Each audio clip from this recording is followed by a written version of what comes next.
I have a confession to make. But first, I want you to make a little confession to me. In the past year, I want you to just raise your hand if you've experienced relatively little stress. Anyone? How about a moderate amount of stress? Who's experienced a lot of stress? Yeah, me too. But that is not my confession. My confession is this. I am a health psychologist, and my mission is to help people be happier and healthier. But I fear that something I've been teaching for the last 10 years is doing more harm than good, and it has to do with stress. For years, I've been telling people stress makes you sick. It increases the risk of everything from the common cold to cardiovascular disease. Basically, I've turned stress into the enemy. But I've changed my mind about stress. And today, I want to change yours. Let me start with the study that made me rethink my whole approach to stress. This study tracked 30,000 adults in the United States for 8 years. And they started by asking people, how much stress have you experienced in the last year? They also asked, do you believe that stress is harmful for your health? And then they used public death records to find out who died. Okay, some bad news first. People who experienced a lot of stress in the previous year had a 43% increased risk of dying. But that was only true for the people who also believed that stress is harmful for your health. People who experienced a lot of stress but did not view stress as harmful were no more likely to die. In fact, they had the lowest risk of dying of anyone in the study, including people who had relatively little stress. Now, the researchers estimated that over the 8 years they were tracking deaths, 182,000 Americans died prematurely, not from stress, but from the belief that stress is bad for you. That is over 20,000 deaths a year. Now, if that estimate is correct, that would make believing stress is bad for you the 15th largest cause of death in the United States last year, killing more people than skin cancer, HIV, AIDS, and homicide. You can see why this study freaked me out. Here I've been spending so much energy telling people stress is bad for your health. So this study got me wondering, can changing how you think about stress make you healthier? And here the science says yes. When you change your mind about stress, you can change your body's response to stress. Now, to explain how this works, I want you all to pretend that you are participants in a study designed to stress you out. It's called the social stress test. You come into the laboratory, and you're told you have to give a 5-minute impromptu speech on your personal weaknesses to a panel of expert evaluators sitting right in front of you. And to make sure you feel the pressure, there are bright lights and a camera in your face, kind of like this. And the evaluators have been trained to give you discouraging nonverbal feedback, like this.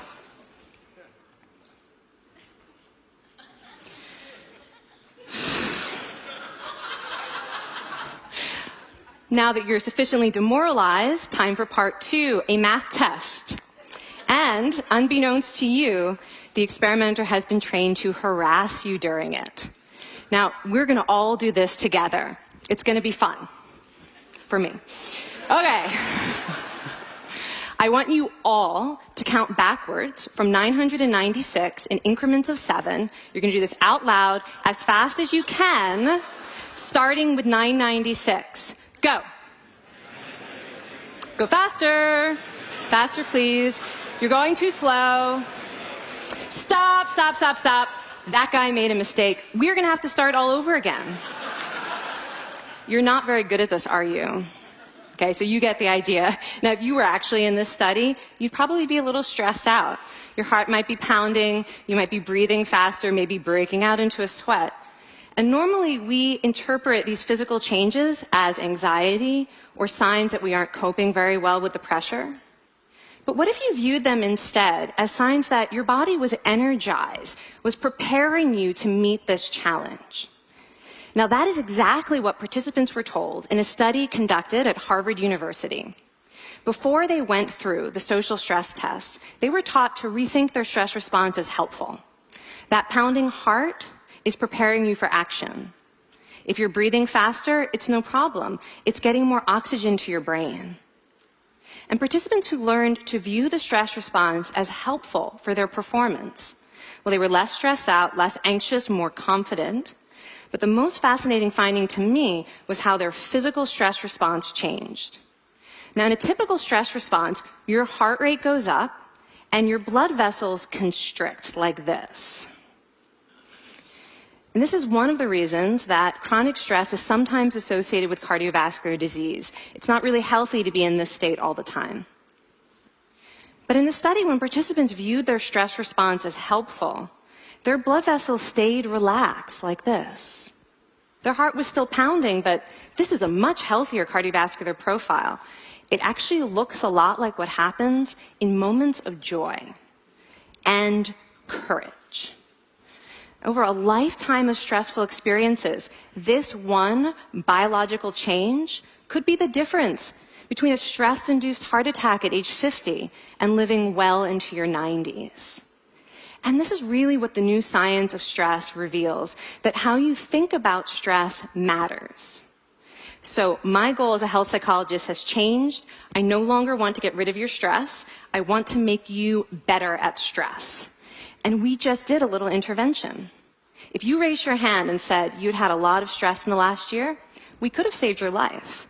Because hopefully the next time your heart is pounding from stress, you're going to remember this talk and you're going to think to yourself, this is my body helping me rise to this challenge.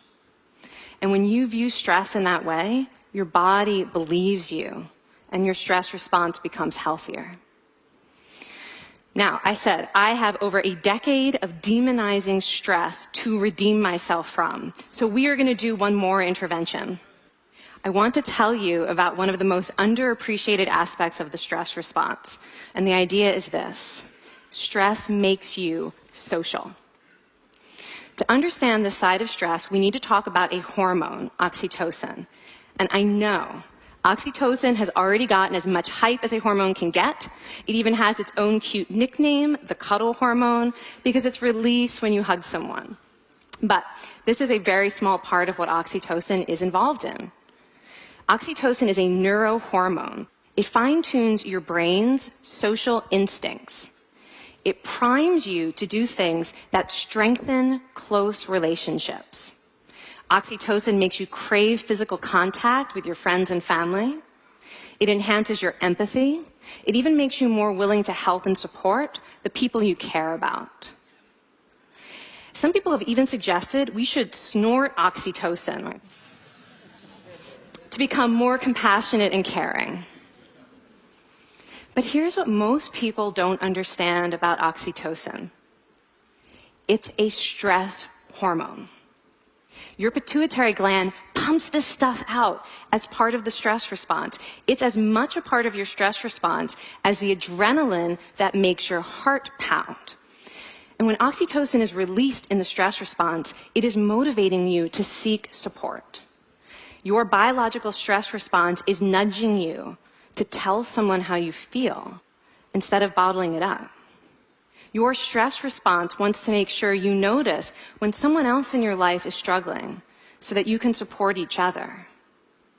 When life is difficult, your stress response wants you to be surrounded by people who care about you. Okay, so how is knowing this side of stress going to make you healthier? Well, oxytocin doesn't only act on your brain, it also acts on your body. And one of its main roles in your body is to protect your cardiovascular system from the effects of stress.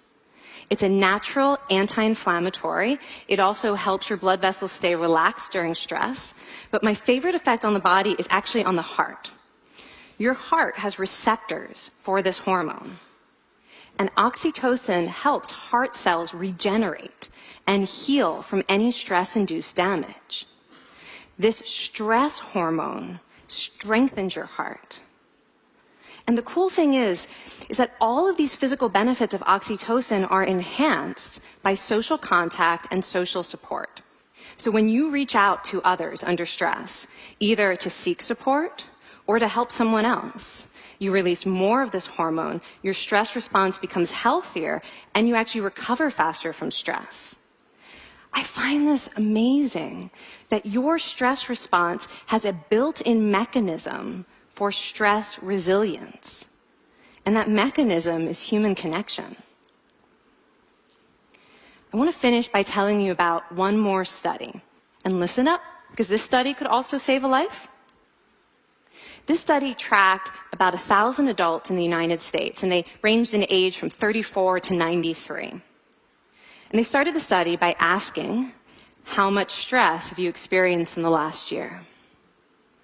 They also asked, how much time have you spent helping out friends, neighbors, people in your community?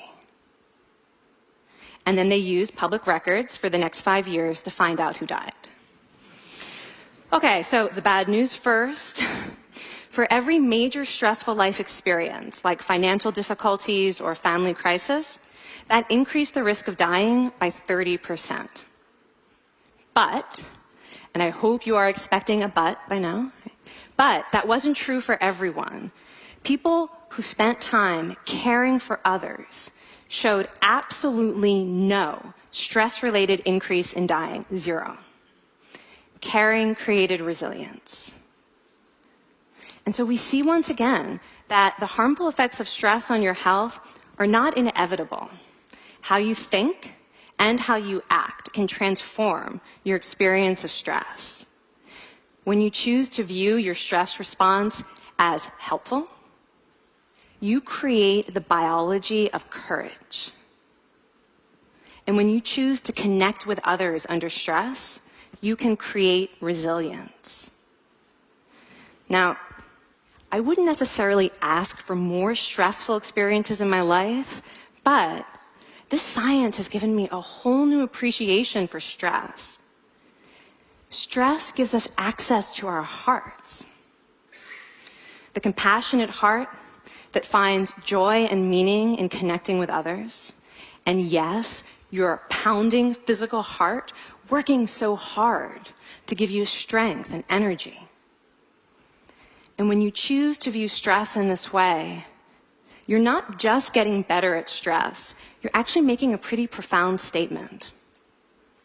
You're saying that you can trust yourself to handle life's challenges.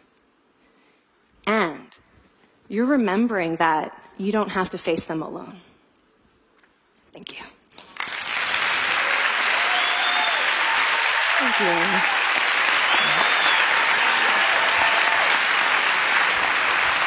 I mean, this is kind of amazing what you're telling us. It seems amazing to me that a belief about stress can make so much difference to someone's life expectancy.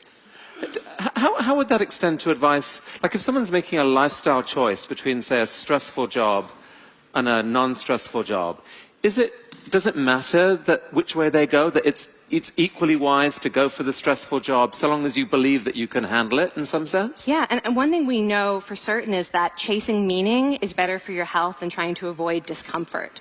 And so I would say that's really the best way to make decisions, is go after what it is that creates meaning in your life and then trust yourself to handle the stress that follows. Thank you so much, Kelly. Thank you. That's really cool.